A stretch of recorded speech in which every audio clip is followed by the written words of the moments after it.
एक दार्शनिक अपने एक शिष्य के साथ कहीं से गुजर रहा था। चलते चलते वे एक खेत के पास पहुँचे। खेत अच्छी जगह स्थित था, लेकिन उसकी हालत देखकर लगता था मानो उसका मालिक उस पर जरा भी ध्यान नहीं देता है।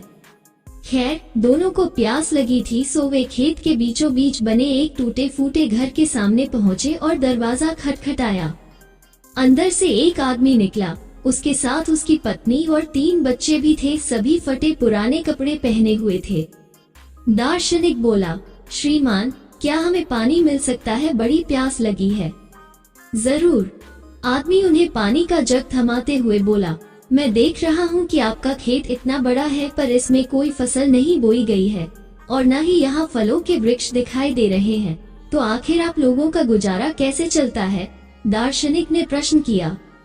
जी, हमारे पास एक भैंस है, वो काफी दूध देती है। उसे पास के गांव में बेचकर कुछ पैसे मिल जाते हैं और बचे हुए दूध का सेवन करके हमारा गुजारा चल जाता है, आदमी ने समझाया।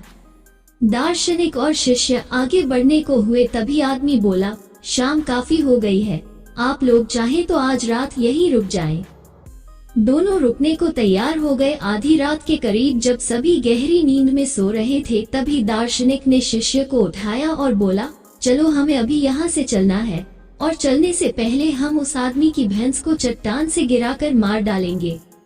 शिष्य को अपने गुरु की बात पर यकीन नहीं हो रहा था, पर वो उनकी बात काट भी नहीं सकता था।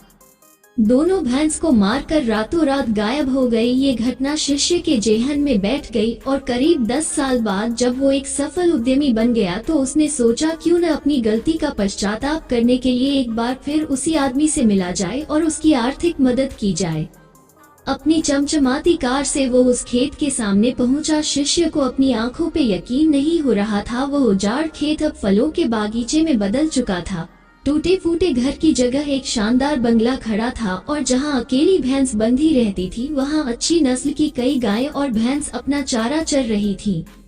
शिष्य ने सोचा कि शायद भैंस के मरने के बाद वो परिवार सब बेच बाच कर कहीं चला गया होगा और वापस लौटने के लिए वो अपनी कार स्टार्ट करने लगा कि तभी उसे वो 10 साल पहले वाला आदमी दिखा। शायद आप मुझे पहचान नहीं पाए, सालों पहले मैं आपसे मिला था। शिष्य उस आदमी की तरफ बढ़ते हुए बोला, नहीं नहीं, ऐसा नहीं है, मुझे अच्छी तरह याद है, आप और आपके गुरु यहाँ आए थे। कैसे भूल सकता हूँ उस दिन को? उस दिन ने तो मेरा जीवन ही बदल कर रख दिया। आप लोग तो बिना बताए चले गए, पर उसी दिन ना जाने कैसे हमारी भैंस भी चट्टान से गिरकर मर गई। कुछ दिन तो समझ ही नहीं आया कि क्या करे, पर जीने के लिए कुछ तो करना था, सो लकड़ियाँ काट कर बेचने लगा। उससे कुछ पैसे हुए तो खेत में बुवाई कर दी। सौभाग्य से फसल अच्छी निकल गई।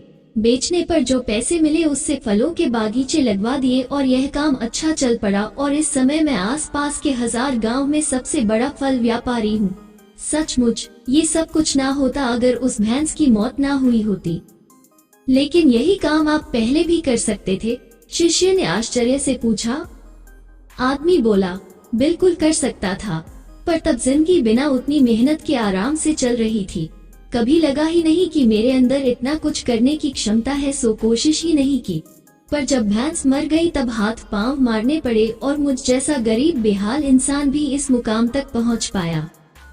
आज शिष्य अपने गुरु के उस निर्देश का असली मतलब समझ चुका था और बिना किसी पश्चाताप के वापस लौट पा रहा था।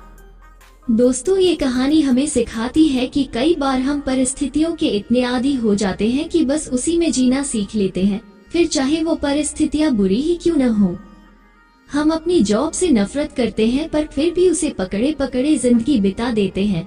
तो कई बार हम बस इसलिए नए बिजनेस के बारे में नहीं सोचते क्योंकि हमारा मौजूदा बिजनेस दाल रोटी भर का खर्चा निकाल देता है, पर ऐसा करने में हम कभी भी अपने सामर्थ्य का प्रयोग नहीं कर पाते हैं और बहुत सी ऐसी चीजें करने से चूक जाते हैं जिन्हें करने की हमारे अंदर क्षमता है और जो हमारे जीवन को कहीं बेहतर बना सकती है। सोचिए, कहीं आपकी जिंदगी में भी तो कोई ऐसी भैंस नहीं जो आपको एक बेहतर जिंदगी जीने से रोक रही है। कहीं ऐसा तो नहीं कि आपको लग रहा है कि आपने उस भैंस को बांध कर रखा है, जबकि असलियत में उस भैंस ने आपको बांध रखा है। और अगर आपको लगे कि ऐसा है तो आगे बढ़िए, हिम्मत करिए, अपनी रस्सी को काटिए, आजाद होइए।